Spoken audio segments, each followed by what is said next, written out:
Good morning, students. In the last class, we learnt about rise of Indian nationalism, several factors responsible for the birth of nationalism in India.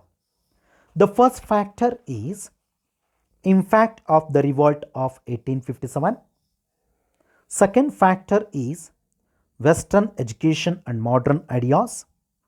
The third factor is the English language.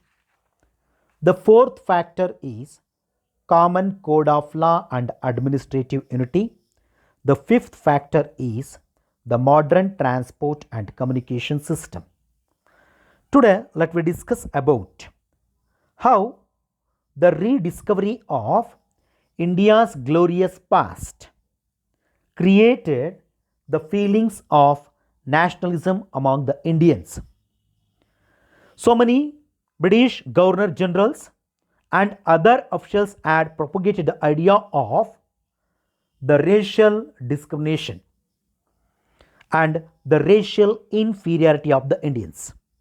And they were considered Indians is not able to rule themselves, or they are saying that inability to govern themselves, because they are always underestimated the self-esteem and the self-worth of the Indians had touched the rock bottom. They are always treated unequal and they are always followed racial discrimination. Then came the rediscovery of a past that was a great and glorious. Just you see, in the last class we learned about early Vedic civilization, how Vedas, Upanishads and the great epics of India as consisting the reality and the knowledge. Even in the Vedic period, we have achieved intellectual richness of Vedic philosophy. During those days, the political unity was exist in our country.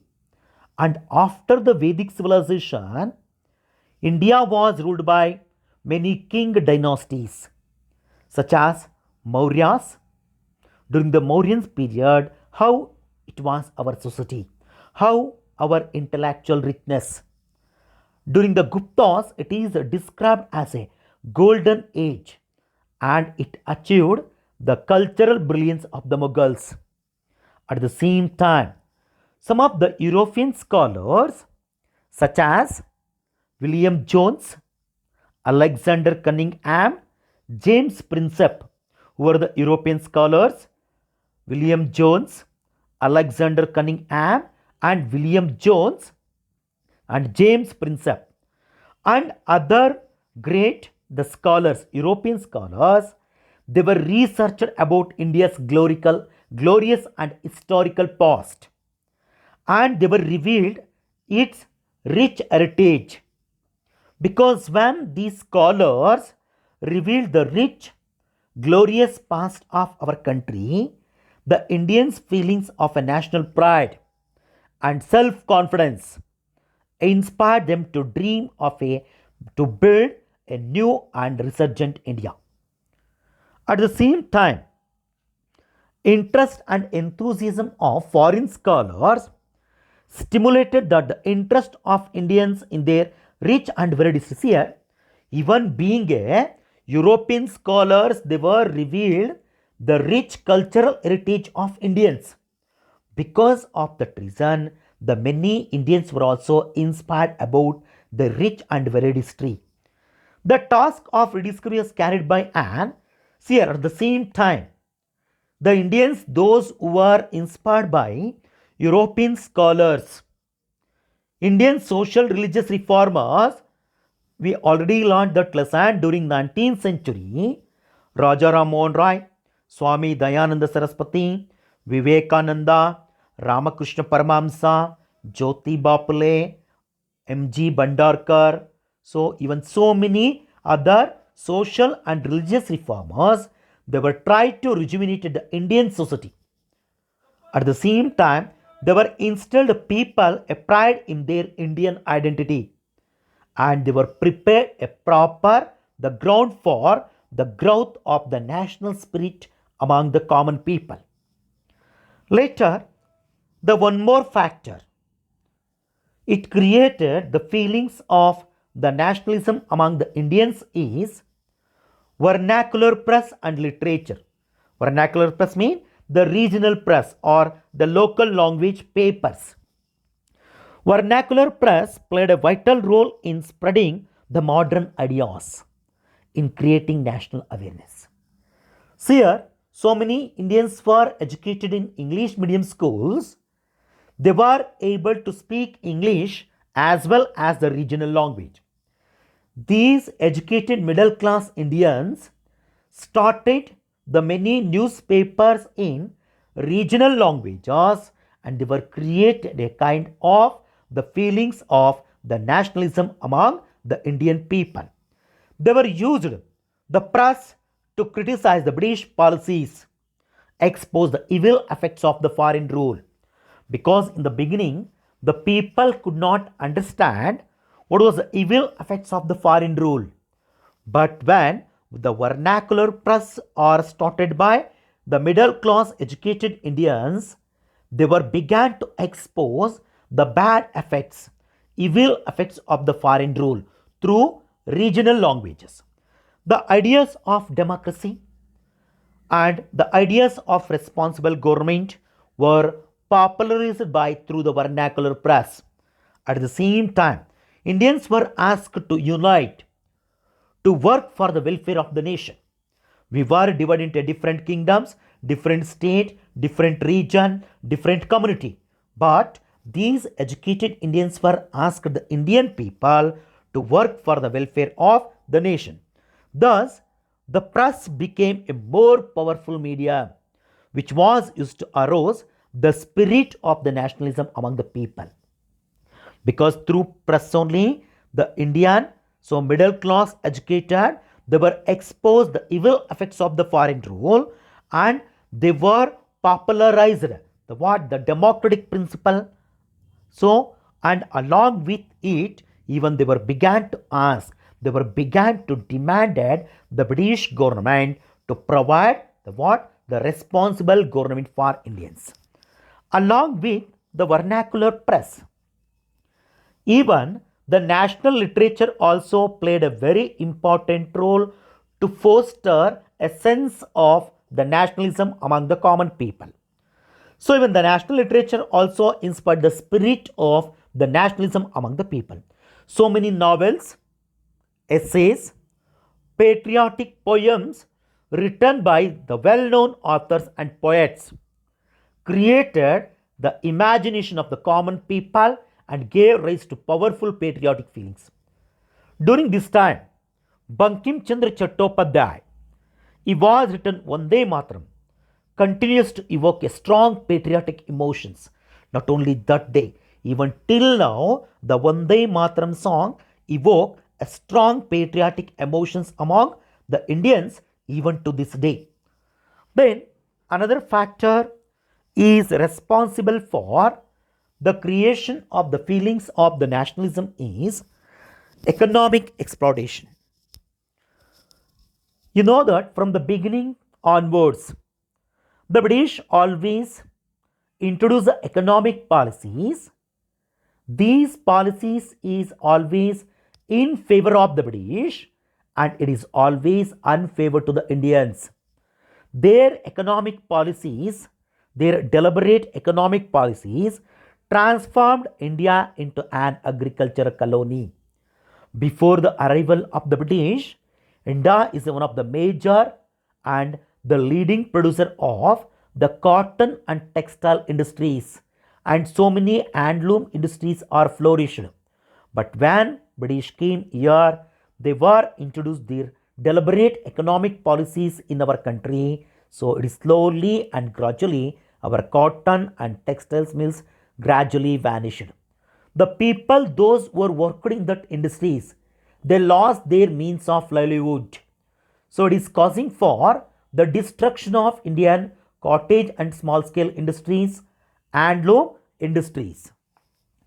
So now in the earlier, India is a major producer of India is a major producer of the cotton and textiles in world. But now India had become a supplier of the raw materials and a market for the British manufactured products. They were collected the raw material from the different parts of our country. They were exported this raw material to where? To England, where Indian raw materials are converted as finished products in England industries. Again, that finished products are imported to Indian market and dumped here. Due to this reason only, the Indian cotton and textile mills were the completely vanished, the destroyed. Especially the traditional industries were so even completely destroyed. And so many people lost their means of livelihood. Due to this policy, they were converted the what? The one of the industrial nation into a what? The agricultural colony thing. Along with it, so drain of Indians' wealth to Britain. So it is causing for impoverishment of the masses, and industrially we are decayed, and it is also causing for widespread poverty because so many people in the earlier working in cottage and small scale industries and handloom industries. Due to British economic policies, almost all industries were destroyed. The people, those who were working in these industries, they lost their means of the livelihood, and it is pushing for them a what? So poverty. Frequent famines, along with frequent famines and the indifferences treatment of the British and British government produce a what? The nationalistic reaction. The educated Indians realized that gravity of the situation, because almost all industries were closed, handloom industries were closed, even the people lost their means of livelihood, there is an increase in the poverty. During this time, educated Indians were realized that the gravity of the situation and the need to have some control over economic policies of the British. Because of that reason, when the British economic policies is adversely affected the Indians, those who were affected by the adverse policies of the British, so even they were get ready to fight against the British with the patriotic and the nationalism feelings. And another factor is responsible for the creation of the nationalism feelings, racial arrogance and racial discrimination of British rulers. All Indians, irrespective of their social status, economic condition and political status, all Indians were considered to be inferior and uncivilized race. Just you imagine, even the economic status, political status, even the social status in front of the British, Indians is always treated as inferior and uncivilized race. They were looked down always. Indians mean they are the second class citizens. Indians mean they are the second class citizens, and they are always treated with the contempt and humiliation. Western ideas of equality and the personal freedom were taught in English schools and colleges. See, in 1835, Lord William Bentinck was introduced the English medium education in our country, and they were declared that Indians, those who are educated in English medium schools, like that Indians are offered a job in the English East India Company. Initially, Western education is in favor of the British, but in later, the same Western education is a favor for Indians in unimaginable way.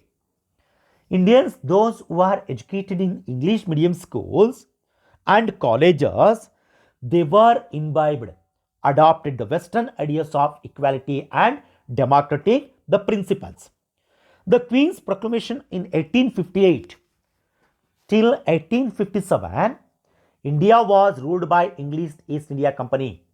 After 1857 revolt, India now directly came under the control of the Queen of England or the Parliament of the England. She was promised that Indians are going to provide equal opportunities. This was in a sharp contrast to the actual situation. The discriminatory policy adopted by the British at the social, political, and economic level, it was greatly resented by the Indians. Even economically, politically, the socially, even Indians always treated as inferior, and even though Indians intellectuals also even greatly humiliated by the British, the racial arrogance. First, the Indians were debarred from using parks.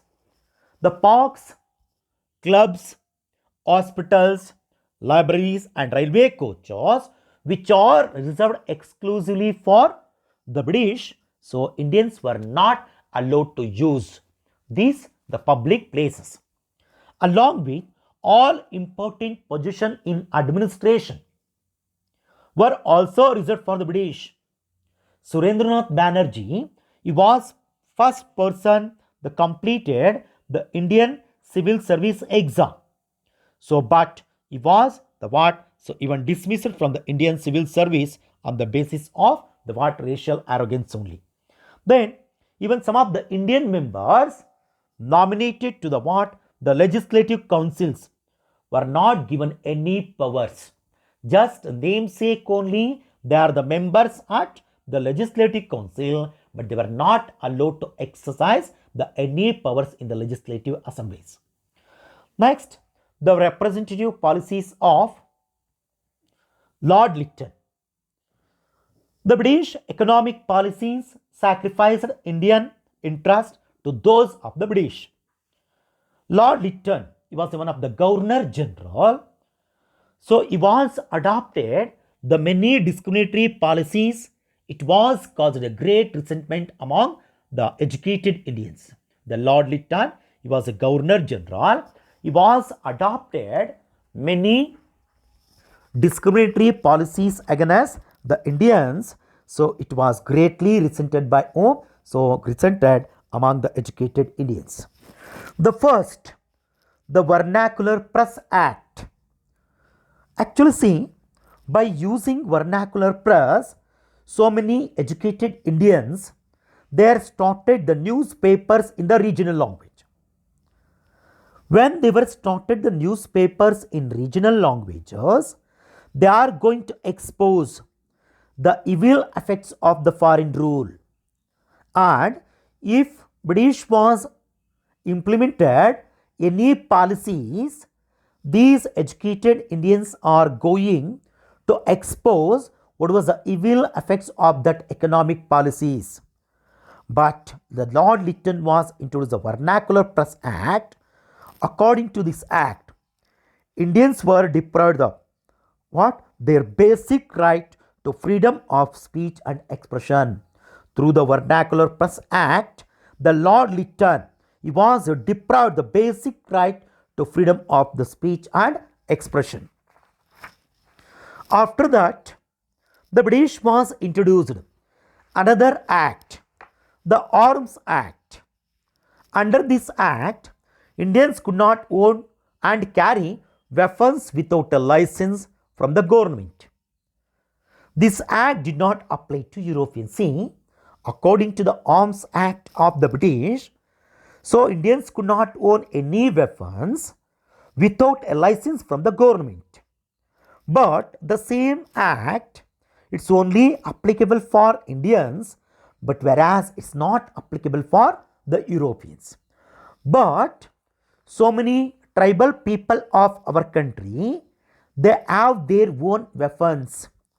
Why? Because so many tribal people adopted their major occupation is hunting. For the purpose of hunting, they need weapons. But now Indians has to take the prior permission from the government in case of if they want to have weapons. But so many tribal people revolted against this one. In Karnataka, against this Arms Act, Bedas of Alagali, they revolted against the British, and they were protest against the British in Alagali.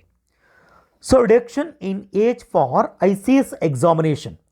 Another the policy adopted by the British was the reduction in the what? The reduction in the age for Ics examination. So if they want to attend Ics exam, it was reduced from 21 to 19. In the earlier, what was the minimum age of to attend the Ics exam? 21 years Indian Civil Service exam. It was reduced from 21 to 19. Why they were reduced from 21 to 19? The chance of Indians candidate to join the civil service was greatly reduced with this law. When they were reduced the age from 21 to 19, so here who lost the more chance? The Indians were lost the chance to join the what? The even civil service. Next, another factor, Ilbert Bill controversy. Ilbert Bill, the controversy. The Lord Ripon, who followed the Lord Lytton. After the Lord Lytton, the Lord Ripon was appointed as a Governor General. When he came as a Governor General, he wanted to change some of the discriminatory policies of the government. The Lord Ripon, he wanted to change some of the discriminatory policies of the government. The Lord Ripon, he was approved the Ilbert Bill. So according to Ilbert Bill, it gave the power Indian judges to try Europeans accused of crimes. According to Ilbert Bill, the Lord Ripon, he was approved the Ilbert Bill. According to this one, the Indian judges has the power to try the Europeans accused of crimes. In the earlier, see, the Indian judges, they don't have the power to try the European accused of crimes. But according to Ilbert Bill, the Lord Ripon gave the power for Indian judges to try the Europeans accused of crimes. But when he gave the power for Indian judges to try Europeans accused of crimes, the violent reaction was started from the Europeans, and the Anglo-Indians to this proposal shocked the Indian nationalists. So here when he was introduced this one, so here the Europeans are not ready to accept the equal status with the Indian judges. So here the proposal shocked the entire nation. Then the bill had to be amended. So this incident, the Ilbert Bill controversy, so even the lead of the racial arrogance of the Europeans. It served as an eye-opener and drove in the urgent need to form the organized national body to protect the interest and dignity of the Indians. See, when Ilbert Bill was amended and sent to the England Parliament, there was a widespread protest against this bill in England Parliament. Again, the bill was amended. When the bill was amended, this amendment has served as an eye-opener and drove in the urgent need to form an all-Indian organization to protest the interest and dignity of the Indians. In 1883, Surendranath Banerjee held the Indian National Conference. In 1883, so Surendranath Banerjee held the Indian National Conference, and within 2 years of this Indian National Conference, one all-Indian organization was established. That is, the Indian National Congress was born. So actually it was a great aspiration of the Indian people, found expression in the establishment of the Indian National Congress in 1885. The Indian National Congress was founded in 1885. Who took the initiative to set up an all-Indian organization was taken by Abel Hume or Alan Octavian Hume. He was retired British official of the civil service. See, even A.O. Hume is a retired British official of the civil service. He was supported by other important the nationalist Indian leaders. The A.O. Hume led the foundation of the Indian National Congress in December 1885. When was the Indian National Congress was established? In December 1885, the Indian National Congress was established. So it was formally established by A.O. Hume. According to Indian historian, so it was whether Hume is there or not there. The Indian National Congress was not deliberate creation, but the natural and the inevitable product of the force already at work. Means so many small and regional organizations were there in our country. The first session of the Congress was held in Bombay, now at present known as Mumbai. The first session of the Congress was held at where? At Mumbai. It was established by A.O. Hume in the month of December 1885. Where was the first session of the annual session of the Congress was held? Bombay or Mumbai in December 1885. Who was the president? Or it was presided over by W.C. Banerjee. Who was presided over the first annual session of the Congress? The W.C. Banerjee. How many delegates participate in it? There are 72 delegates that participate in the first annual session of the Congress. What was the main aims of the Congress? What was the main aims of the Congress? To promote friendly relations among the nationalist workers in different parts of the country. See here, India is a vast country. Here, the nationalist workers are working in the different parts of our nation. The first and foremost aim of the Indian National Congress to create the friendly relations among even the nationalist workers of the different part of our country. To develop and strengthen the feelings of nationalism throughout the country. See here, even the educated Indians, they were trying to create, to develop and strengthen the feelings of the national unity among the common people throughout the country.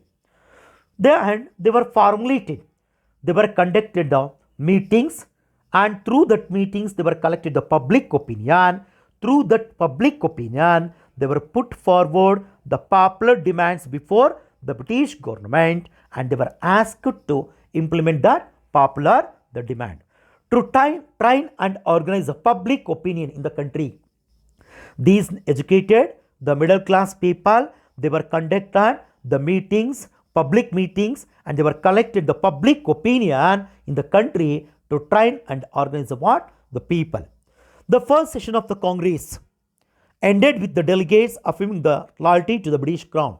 In the first session of the annual Congress, they were declared. The resolution of the first session of the annual Congress was, they were declared that we can remain loyalty to the British Crown, and declaring that all they desired was greater involvement and participation of the Indians in the government. Then, see here, after a 44 years of soft attitude through prayer, petitions, delegation attitude of the Congress, so after 44 years, it to be transformed into a one of the strategic and one of the stronger demand before the British government, the Purna Swaraj. In the year of till establishment 1885, the Congress was established. After the establishment of Congress till 1926, always the Congress was showed a soft attitude towards to the British. But in 1926, the Lahore session of the Congress, the leaders of the Congress, they demanded the British government for the complete independence or the Purna Swarajya for Indians.